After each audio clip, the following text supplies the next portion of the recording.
आलिया, कैसा लग रहा है खुद से compete करने में? It's like competing with your own self. I think यही आई थिंक मेरी सबसे बड़ी कंपटीशन यही है, मैं खुद और वो बेंचमार्क हो जाता है, इससे और आगे जाना। या इस चीज़ को इम्प्रूव करना है। आई फील अगर आप खुद से कंपटीशन रखोगे देन यू वॉन्ट गेट, आप वो नेगेटिविटी के मामले में फंस नहीं जाओगे, क्योंकि आप खुद को कभी नेगेटिव नहीं खुद से कभी नेगेटिव नहीं बन सकते। दूसरे लोगों के साथ आप बन सकते हो, दूसरे लोगों के साथ आप बन सकते हो, but not with your self.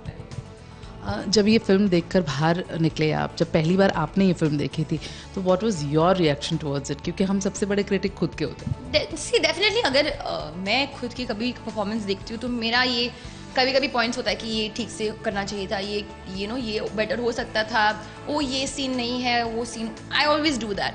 But मैं ये हमेशा देखती हूँ at the end of the film कि जब मैंने स्क्रिप्ट पढ़ा था या सुना था, is it the same film that we set out to make? ये मेरा सबसे बड़ा ये होता है कि is it the same film, has it become better और हैज इट बिकम वर्स? तो इस मामले में it was the same film that we set out to make, तो I was relieved about that.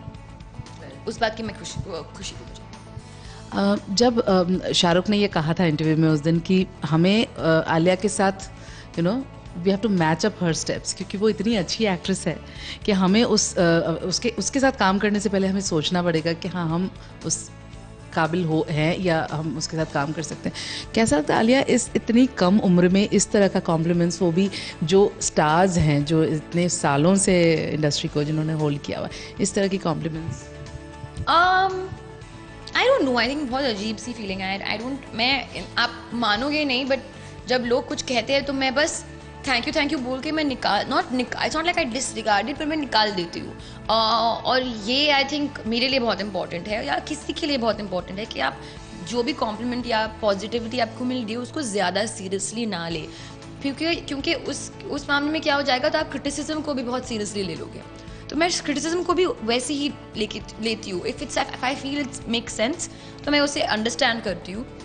मैं दूसरे लोगों के, जब उनको अच्छा लगता है, उनकी जेन्यूनेस अंडरस्टैंड करती हूँ, उसे सोकन करती हूँ, and I feel very grateful. और मैं बहुत ही आई थिंक मेरा ग्रेटफुल या ग्रैटिट्यूड मेरा सबसे बड़ा फीलिंग है जब भी कोई, स्पेशली जब पीपल लाइक शाहरुख वो इतनी अच्छी चीज़ें कहते हैं। तो रिव्यूज़ माने रखता है?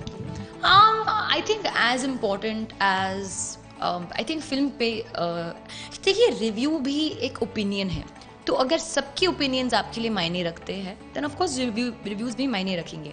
बट इट्स नॉट लाइक अगर कुछ एक नेगेटिव रिव्यू आए वो मुझे डिस्टर्ब करता है। नो, आई फील कि होना चाहिए। मेरा ये मानना है कि नेगेटिव या कोई कॉन्ट्रडिक्टिंग इमोशंस भी होना चाहिए, क्योंकि फिर ऐसे लगता है कि बहुत बोरिंग हो गया है ना सिचुएशन, कि सबको पसंद आए तो क्या होगा, there has to be something that's not working. और ये हमेशा होता है, काम मिल जाता ना अगली बार के लिए कि चलो इस एरिया में, या इस इंसान को उस टाइम पसंद नहीं आया था बट ये फिल्म पसंद आया, then you can say that ना। अगर it's always going smoothly then there is no fun. There are people in the industry who takes reviews in a different way.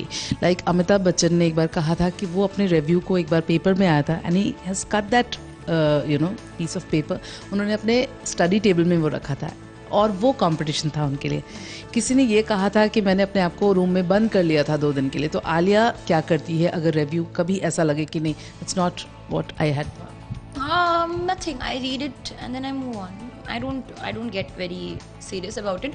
अगर मुझे कुछ इंटरेस्टिंग लगा उसमें कि हाँ ये बेटर हो सकता था, या पर्सनली इस टाइम पे I am not gotten anything like that towards my self, but अगर फिल्म को लेकर कोई पॉइंट आया है विच आई फील इज इंटरेस्टिंग, तो मैं उसे मे बी ओके फाइन, ये इंटरेस्टिंग पॉइंट है, शायद नेक्स्ट टाइम अगर ऐसी कोई बात हो तो उसको सुलझा सकते हैं।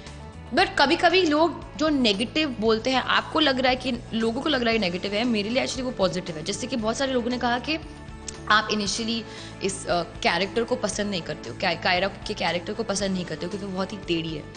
मुझे ये नेगेटिव नहीं लगा, मुझे ये पॉजिटिव लगा, क्योंकि एक्चुअली हमारी कोशिश वही थी। आप अपने आप से निकल कर बात कर रही थी उसमें। वो एक ऐसे बच्चे की कहानी थी जिसको पता नहीं है कि उसे प्यार, मतलब शी शुड एक्सेप्ट दिस और नॉट, इतनी कन्फ्यूज्ड है। ऐसे में आपको लगता है कि मेंटल डिप्रेशन जो आजकल लड़कियां फेस करती हैं, आई थिंक 80% ऑफ गर्ल्स जो आते हैं बॉयज़, तो क्या होता है मेंटल डिप्रेशन और कैसे मतलब as a layman, as a girl? देखिए, आई थिंक डिप्रेशन जो होता है ना, ये सिर्फ बॉयज़ या गर्ल्स में नहीं होता है, सिर्फ कंफ्यूज लोगों के साथ नहीं होता है। कभी कभी लोग जो बहुत ही अपने बहुत ही सक्सेसफुल टाइम पे चल रहे हैं, everything is going well, family है, बच्चे हैं, even a father, grandfather, grandmother, mummy papa, सबको हो सकता है। It's like as common as a common cold. हम ये समझते हैं कि सिर्फ अगर लाइफ में परेशानी हो तो ही हो सकता है, ऐसी बात नहीं है। ऑफ कोर्स परेशानी उसको एग्रीवेट करता है। मैं टेक्निकल टर्म्स नहीं बता सकती हूँ क्योंकि मुझे इतनी जानकारी नहीं है, बट बिकॉज मेरा एक पर्सनल रिलेशनशिप है विथ माई सिस्टर, उनको she is battled with depression for a very long time. वो इंसोम्निया भी है, वो उनको रात को नींद नहीं आती है, उसका एक केमिकल इम्बैलेंस है। And it does not mean कि वो एक lesser of a human being है, कि वो अच्छी ह्यूमन बींग नहीं है, कि उसको कुछ प्रॉब्लम है। इसका कोई ये मतलब नहीं है। और लोग इसे मिसअंडरस्टैंड करते हैं। अगर कोई प्रॉब्लम, जैसे कि शाहरुख ने कहा था फिल्म में कि दिमाग से हम लोग ऐसे रिलेट करते हैं जैसे दिमाग हमारे शरीर का हिस्सा ही नहीं है। तो ये आई थिंक थॉट हमको चेंज करना है कि अगर आपको प्रॉब्लम है तो आप बात करो, और मोस्ट ऑफ द टाइम आपको खुद पता नहीं चलेगा कि आपको एक प्रॉब्लम है। आप ऐसे करते रहोगे कि नहीं नहीं मैं ठीक हूँ, मैं ठीक हूँ, मैं ठीक हूँ, पर अगर आप लो फील कर रहे हो, डाउन फील कर रहे हो और आपको समझ में नहीं आ रहा कि क्या हो रहा है, आपको बात करना चाहिए। आपने, जैसे आपने अभी जिक्र किया आपकी बहन की, शाहिन की, तो कभी उनसे बैठ करके आपने बात की या समझते हो क्या? बहुत बात करते हैं। और देखिए, हमारे घर में मेरी मॉम और मेरे फादर जो है बहुत ही अंडरस्टैंडिंग है, बहुत ही लिबरल थिंकर्स है। और जब भी वो बात करते, कभी कभी वो बस अच्छे दिन पे भी बस रोने लगेगी, even if it's everything is going well. तो हम उसे ये नहीं कहते कि मत रो, अच्छा नहीं होता है, ऐसे नहीं कहते। In fact we let her cry. मेरा भी ऐसे होता है, जब मैं कभी कभी रो लेती हूँ, माय मॉम डजंट से कि मत करो, शी लेट्स अस क्राई। वो letting people cry, letting people get angry, वो बहुत इंपॉर्टेंट होता है, क्योंकि आप ऐसे निकाल रहे हो इमोशंस को, आप बात कर रहे हो इमोशंस के बारे में। अगर आप बॉटल अप करके रखोगे तो या it doesn't help the situation. Film में एक बहुत ही क्यूट सा सीन है जहाँ पे आप एक चेयर पे बैठते हो, वो क्रीक करता है। सो वो मतलब समझना एकदम से लोगों के लिए, तो शाहरुख जब बैठते हैं आखिरी सीन में, वो क्यों क्रीक करता है?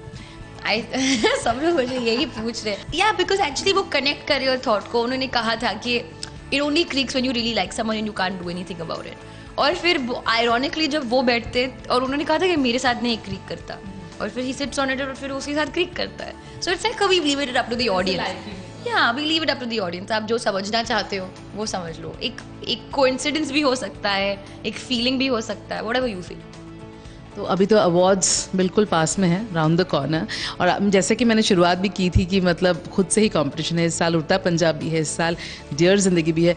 आपकी एक्टिंग की सराहना हर किसी ने की है, हर जगह ये हो रहा है कि हाँ, मतलब there is no I mean second thought about it. नहीं, हाँ, that's very sweet of you, thank you. पर जैसे कि मैंने पहले भी कहा था कि I never do a film और give my heart and soul for, क्योंकि मुझे अवार्ड चाहिए at the end of it. वो होगा towards the cherry चाहिए, but you know if you have good work, नहीं तो obviously I will be very gracious and very happy about it. पर नहीं भी हो तो आई विल बी फाइन। मुझे बस यही बात की खुशी है कि लोगों को पसंद आ रही है, दैट्स इट। जिंदगी तब भी डियर, बहुत डियर है। Thank you.